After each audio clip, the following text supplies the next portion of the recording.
گاؤں کی آبادی سے دور پہاڑوں پر موجود یہ جگہ فطرت کے انمول موتیوں میں سے ایک ہے۔ اس وادی میں قدرت اپنی تمام تر رعنائیوں کے ساتھ جلوہ گر ہے۔ گلگت بلتستان کی خوبصورت وادیوں میں سے نمایاں نام وادی گیزر ہے۔ اس جنت نظیر وادی میں دست قدرت کا انمول شاہکار موجود ہے جو ابھی تک دنیا کی نظروں سے اوجھل ہے۔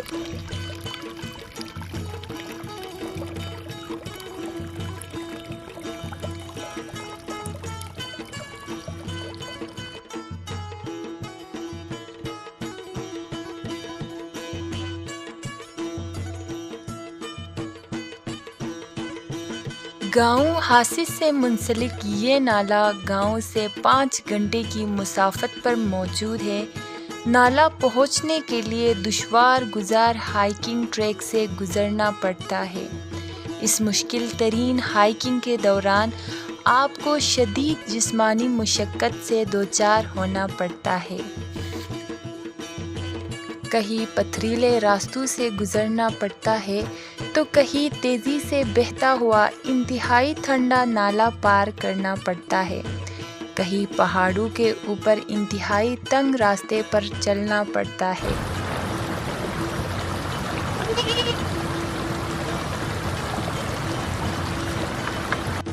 لیکن چہروں پر لگتی تازہ ہوا، پتھریلے سرسبز میدان، راستوں کے ساتھ بہتا ہوا نالہ، نیلے آسمان پر اٹھتے ہوئے بادل اور سامنے حسین منزل کی ہلکی سی جھلک آپ کو سفر کی تھکن محسوس ہونے نہیں دیتی۔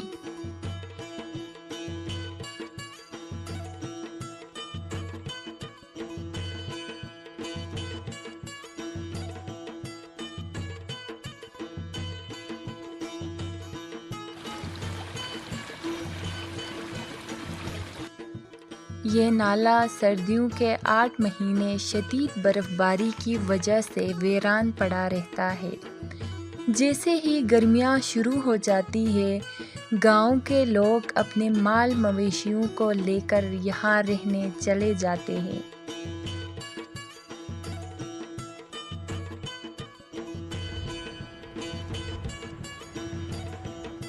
فائنلی آفٹر 5.5 آور کی ٹریکنگ کے بعد ہم لوگ اپنی ڈیسٹینیشن پہ پہنچ چکے ہیں۔ یہ ہماری فائنل ڈیسٹینیشن تو نہیں ہے، یہاں سے آگے بھی ہم نے جانا ہے، لیکن الحمدللہ ہم یہاں پہ پہنچ چکے ہیں۔ اور جو ٹریکنگ تھی وہ اتنی زیادہ مشکل تھی اور ہلی ٹریکنگ تھی، اور بیچ میں ہمیں کبھی نالوں سے گزرنا پڑ رہا تھا، کبھی پہاڑ پہ چڑھنا پڑ رہا تھا۔ سو فائنلی ہم یہاں پہ آ چکے ہیں۔ یہ جگہ اتنی زیادہ خوبصورت ہے کہ یہاں پہ پہنچ کے مجھے بالکل بھی ریگریٹ نہیں ہو رہا کہ میں نے کیوں اتنی ڈیفیکلٹ جرنی، اتنی ایڈونچرس جرنی میں نے چوز کی۔ یہ جگہ بہت ہی زیادہ خوبصورت ہے، آگے بھی میں آپ کو دکھاتی رہوں گی، سو اسٹے ٹیون۔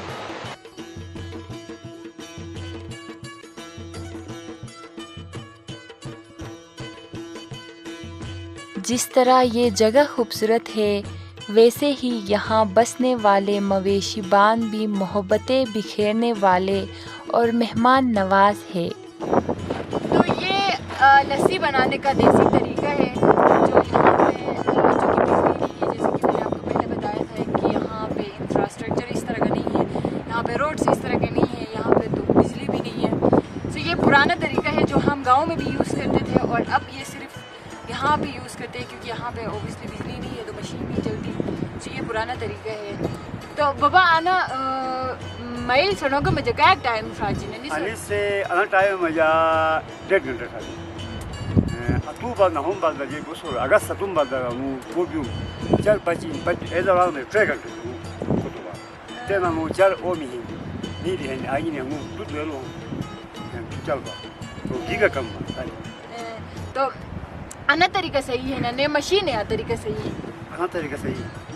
انی سب مائل مطلب مائلے کو ٹیسٹ بھی مطلب کو ذائقہ بھی اومت پہ بے نا، اور مشین کو موتو مشین موتو انوسی سپاؤ تو انا جیگ گن سنو بھی نا انا آئی آئی مغري اچھا اللي يقولي هو كي نصاي بونس بلاد بونس لكن Chelo bata jasaga sai sai mai kare chelo chano kan ni nebi shagi bon dar bon batona ten dut mene کیا ٹائم کس بیان ہے beones 10 10 اکتوبر میں 10 مئی جو یہ 10 اکتوبر میں 26 مئی جو یہ 10 اکتوبر میں تھوڑا ریسٹ کرنے کے بعد ابھی اپنی نیکسٹ منزل کی طرف جا رہے ہیں.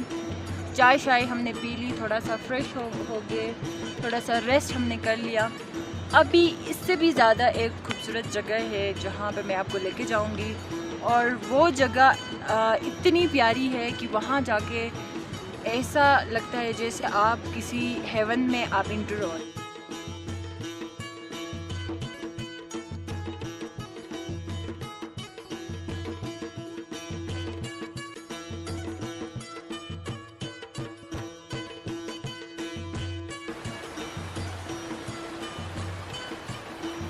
نالے کے بیچوں بیچ بہتا ہوا گلیشیئرز کا پانی ایک رومانوی منظر پیش کرتا ہے. چاروں طرف پہاڑ, درمیان میں پھیلے سرسبز میدان, ارد گرد کے جنگلات اور بہتی ہوئی ندیاں ایک نہایت ہی خوبصورت منظر پیش کر رہی تھی.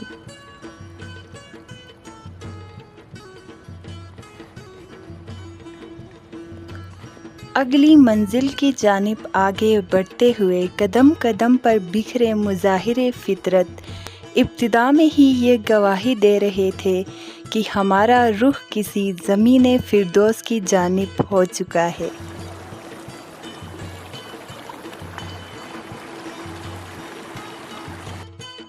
جگہ جگہ رکنے اور انتہائی دشوار گزار چڑھائی والے ہائیکنگ ٹریک کی وجہ سے تقریباً 8 گھنٹے کے تھکا دینے والے سفر کے بعد ہم نالے میں موجود بڑی جھیل پہنچ گئے.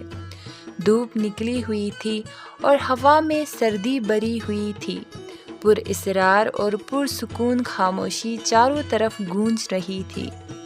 خوشنما فطری نظاروں میں ڈوبی اس جھیل کو دیکھ کر یوں لگ رہا تھا جیسے یہ جھیل کسی حسن پرست کی منتظر ہو کہ وہ اس ویرانے میں آئے اور اس کا حسن دیکھ کر اس پر عاشق ہو جائے. اس جھیل کے کنارے بیٹھ کر انسان اپنی تمام تر پریشانیاں اور تھکان بھول کر قدرت کے دلکش نظاروں میں کھو جاتا ہے. اللہ تعالیٰ کی بنائی ہوئی کائنات اس طرح کے بے انتہا خوبصورت مناظر سے بھری پڑی ہے. ضرورت صرف اس بات کی ہے کہ ہمیں اس جیسی خوبصورت جگہوں کو نہ صرف ایکسپلور کرنا چاہیے بلکہ ان کی پریزرویشن کے لیے بھی کام کرنا چاہیے, کیونکہ عموماً ہم دیکھتے ہیں کہ جتنی بھی اس طرح کی خوبصورت جگہیں ہیں جو ایکسپلور ہوئی ہوئی ہیں اور وہاں پہ ٹورسٹ جاتے ہیں, وہاں کا جو نیچر ہے, وہاں کا جو نیچرل انوائرمنٹ ہے وہ ہمیں ڈسٹرب نظر آتا ہے. وہاں پہ ٹورسٹ جاتے ہیں اور اس کا جو ایکو سسٹم ہے اس کو ڈسٹرب کر دیتے ہیں. تو ہمیں چاہیے کہ ہم جب بھی اس طرح کی جگہوں کو وزٹ کریں تو وہاں کا جو نیچرل انوائرمنٹ ہے اس کا ہم خاص خیال رکھیں اور بھرپور انجوائے کریں. تو یہ جو پوائنٹ جہاں پہ ہم پہنچے ہیں یہ حاسس میڈوز کا وہ والا پوائنٹ ہے جہاں سے جو نالا ہے جو پورے گاؤں کو سیراب کرتا ہے اس کا اوریجن یہ ہے. نالا بیسیکلی یہاں سے آتا ہے. اس سے آگے آپ دیکھ سکتے ہیں, اگر میں آپ کو دکھا سکوں تو وہاں پہ گلیشیئرس ہے جہاں سے پانی آتا ہے. سو آج کا پروگرام ہم یہیں پہ اینڈ کرتے ہیں. ایک نئی سٹوری کے ساتھ آپ سے پھر ملاقات ہوگی. اللہ حافظ.